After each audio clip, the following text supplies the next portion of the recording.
assez drôle parce qu'on dirait que les plantes sont mortes, mais en fait quand on se rapproche, pas du tout. Elles sont pleines de petites pousses vertes un peu partout. Et c'est vraiment un paysage que j'avais jamais vu, avec vraiment des restes volcaniques assez impressionnants. Et là, si je me souviens bien, c'était où ils récoltaient le sel. Bon, faites pause pour lire. Je ne sais plus exactement, mais je crois que c'était un truc comme ça. Et Nana qui était toute contente de promener, contente.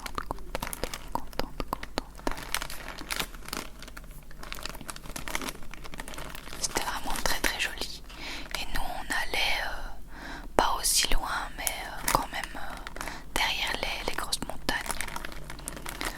Et ouais, comme la nature est magnifique. C'était un chemin assez simple, mais le plus dur c'est que on marche sur des cailloux tout du long, donc faut faire attention de ne pas se tordre la cheville. Et aussi il y avait énormément de vent, donc là j'avais ma veste parce que au final il faisait pas super chaud quand on était juste à côté de l'eau. Vous voyez, ça c'est le chemin qui est vraiment tout rocailleux. Du coup il faut faire attention où on met les pieds.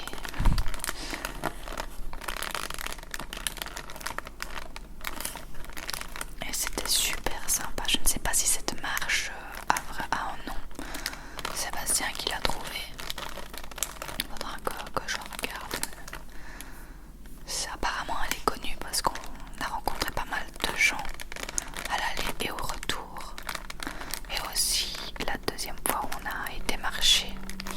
Oui, on a été marcher là où on vient de voir la montagne, donc on était un peu plus loin. Et c'est vraiment des paysages de fou, vraiment magnifiques. Et donc voilà, comme je vous le dis, quand on s'approche d'une plante, au final elle a plein de petites pousses et tout, alors que de loin on dirait que c'est mort en fait. Ça c'est marrant. Voilà, là on commençait à arriver au village, on le voit de loin là à gauche. C'est là qu'on va.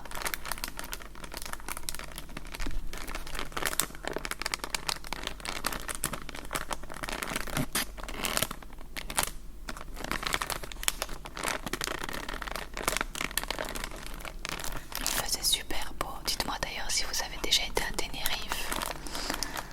Pour ceux qui se demandent, on est du côté droit de l'île. On est à 20 à 30 minutes de la capitale, on va dire, en bus. Donc on est assez bien mis. Et voilà, là on s'approche du petit village. Je suppose qu'il s'appelle El Socolo, sans certitude.